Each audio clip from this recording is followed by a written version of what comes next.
Gini coefficient dan kurva Lorenz, tapi kita akan memulainya dari income inequality, kesenjangan pendapatan. Kita ambil contoh. Yang pertama negara Indonesia, yang kedua negara Malaysia. Di negara Indonesia, Adam pendapatannya 50 juta per tahun, Sandi 950 juta per tahun. Anggap di negara Indonesia, ini hanya untuk contoh, ada dua penduduk, padahal ada 200 juta, tapi kita untuk menyederhanakan contoh, ya berarti pendapatan rata-rata rakyat Indonesia adalah sebanyak 500 juta, karena 1000 juta atau 1 miliar dibagi 2 menjadi 500 juta. Jadi rata-rata penduduk Indonesia itu pendapatannya 500 juta per tahun. Di negara Malaysia ada dua penduduk, namanya Ahmad dan Zaid. Yang Ahmad pendapatannya 400 juta per tahun, Zaid 600 juta per tahun. Tapi kalau dihitung rata-rata pendapatannya 500 juta per tahun. Jadi rata-rata orang Malaysia dan rata-rata orang Indonesia pendapatannya adalah 500 juta per tahun. Itu yang disebut dengan per kapita income. Tetapi ketika kita lihat kesenjangan pendapatan, maka akan adanya kesenjangan pendapatan di antara kedua negara tersebut. Di Indonesia kesenjangannya sangat timpang, di Malaysia kesenjangannya sangat sedikit kecil, ya, kesenjangan pendapatannya sangat kecil. Oke. Jadi bagaimana cara menghitung kesenjangan pendapatan nasional? Cara menghitung kesenjangan pendapatan nasional itu dengan menggunakan kurva Lorenz atau disebutnya Lorenz curve, ya. Lorenz curve ini kita bisa buat kalau kita punya datanya ini nih, datanya ini, ya. Nah, ini kita buat negara Indonesia, datanya kita anggap untuk membuat Lorenz curve, kita anggap ada 10 warga negara Indonesia. Jadi di Indonesia itu ada 10 orang aja kita buat contoh yang biar mudah, tapi kan aslinya ada 900 juta. Oke, di sini nama si A, B, C, D, E, F, G pendapatannya 30 juta, 500 juta. Ini datanya, ya. Dan sekarang kita akan buat dari data ini, kita akan buat urutan, ya. Urutan datanya kita urut. Oke, kita urut ini. Oke, ini nomor, ini nama, ini itu income per tahun, kemudian ini ya, kita buat. Oke, nomor, nama, income per tahun. Oke, kita tulis dulu, ya. 1, 2, 3, 4, 5, 6, 7, 8, 9, 10. Dari data itu kita akan urut, kita mengurut, bukan mengurut, ya, tapi mengurut. Oke, kita urut dari kecil ke besar, ya, dari jumlah kecil ke besar. Kita lihat di sini yang paling kecil adalah 30 juta. Siapa yang mendapatkan 30 juta? Si A. Kemudian siapa lagi? 50 juta. Siapa yang 50 juta? Si D. Kemudian 150 juta. Ini sudah saya catat. 200 juta. Kemudian 250 juta. Oke, ini I, H, J, 6, D, 7, C, 8, G, 9, E, 10, M. 250 juta. kemudian 500 juta,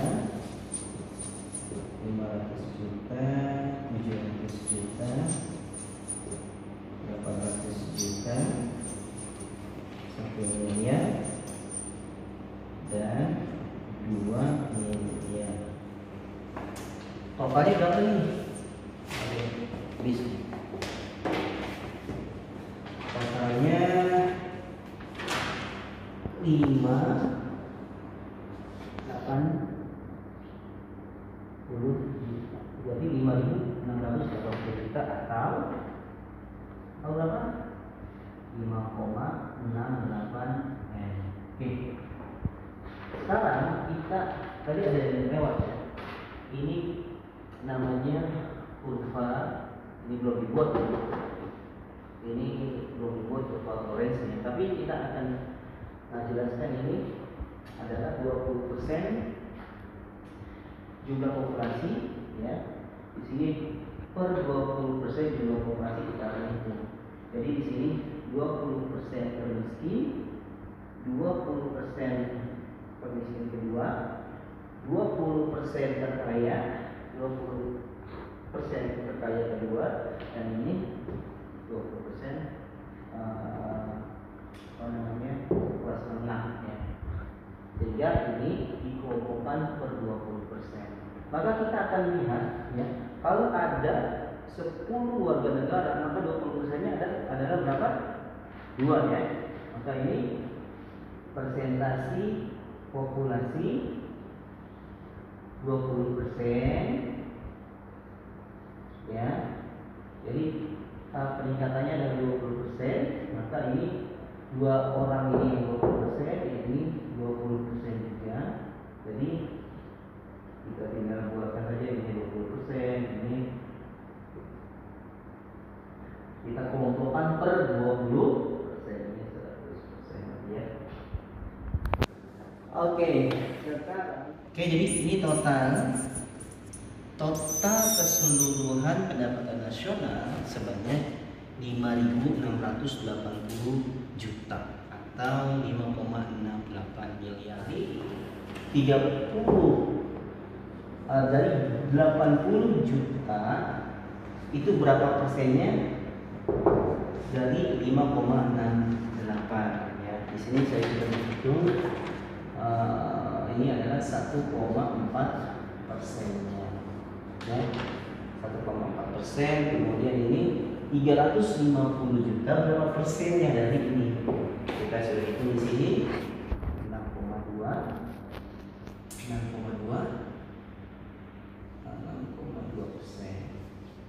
Dan ini berapa nih?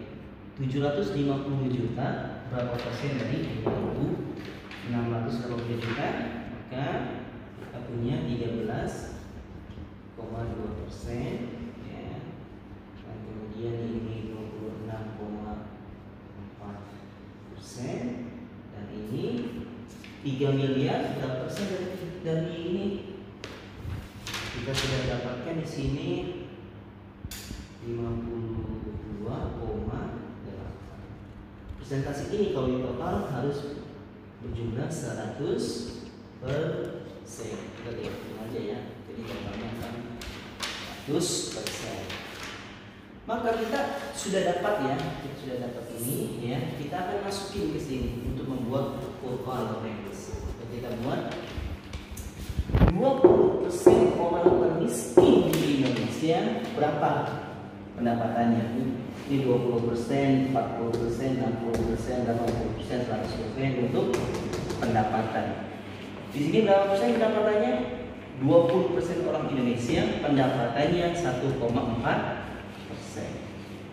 Kita anggap di titik inilah ya, karena setengahnya ini adalah 10 nih. Berarti karena 1 di sini sekecil ini. Oke. Kemudian 40% ini atau 20% kemudian adalah 6,2. Tapi yang kita tulis di sininya adalah akumulasi ya. Jadi ini menjadi 7,6. 7,6 berarti sekitar ini kan 10 ya, kita taruh di sini. Oke. Kemudian ini 7,6 ditambah 13 ya, 7,6 ditambah 13 berapa sih? 20 ya, 20,8 berarti di sekitar sini 20,8. Kita tulis aja ya. Kita tulis di sini berapa nih? Tadi 1,4, 7,6, kemudian 20,8. Nah, 20,8 ditambah 26 berarti berapa? 47,2 berarti sekitar sini. 47,2 nih. Oke, 47,2 di sini. Ini yang 60 ya tadi ya. 60 nih. 60 berapa tadi? 20,8 sini. Oke, 20,8 sini. 20,8. Di sini yang 80 berapa tadi? 47,2 di 20,8 ditambah ini ya, untuk 80%. Ya, kita punya hasil 20,8 47 di sini. Sekitar sini lah ya. 47,2 tadi 47,2 ditambah 52,8 adalah 100% ya, sini ya. Jadi 100%. Oke, sekarang kita akan hubungkan titik-titik ini. Mudah-mudahan bisa makin. Nanti tangannya harus diulik. Jadi ini adalah kurva Lorenz.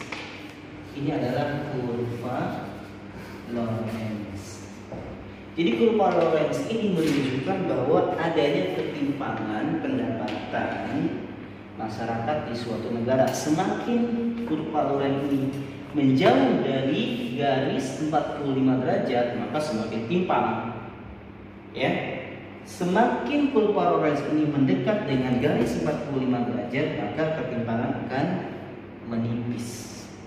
Ya, ini namanya kurva Lorenz. Jadi kalau kita melihat suatu negara yang kurva Lorenz yang lebar begini, berarti itu negara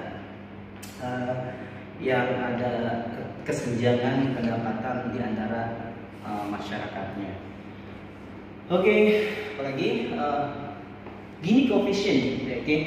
Gini coefficient itu adalah menghitung ya dengan metode matematikanya. Ini kita hapus ya. Hapus. Ini Gini coefficient itu mengukur ya. Oke, kita mengukur total ini ya, kita garisin lah ya, kita buatkan A, B, C. Ini Gini coefficient nih. Dan ini kita arsil dalam ini kita tulis D, dan ini kita tulis E. Ya, oke, jadi dan area D plus E harus 100%, artinya sama dengan satu area D dan E sama dengan 100%. Kalau 1 sehingga ukuran Gini coefficient itu 0 sampai dengan 1. Semakin dekat ke 0, semakin merata pendapatan masyarakatnya. Semakin mendekat ke angka 1, maka semakin melebar kesenjangan ekonomi di masyarakat tersebut. Jadi apa itu Gini koefisien di sini? Maka Gini koefisien adalah apa namanya? Gini koefisien ya. Gini koefisien kita tulis seperti saja ya. Nah, Gini koefisien adalah D dibagi D plus E, gitu ya. D dibagi plus E. Bagaimana kita mengukur ini? Ya, itu harus pakai data lagi ya. Jadi nggak apa-apa, tapi ini secara keseluruhan seperti ini. Ya, berapa jumlah area D? Berapa jumlah area D dibagi total jumlah area D plus E. Ya, jadi seperti ini ya pembahasan tentang Gini koefisien dan kurva Lorentz ya. Selanjutnya kita akan buat contoh yang lain untuk tugas, untuk apa namanya, untuk berlatih membuat kurva Lorentz. Terima kasih. Assalamualaikum warahmatullahi wabarakatuh.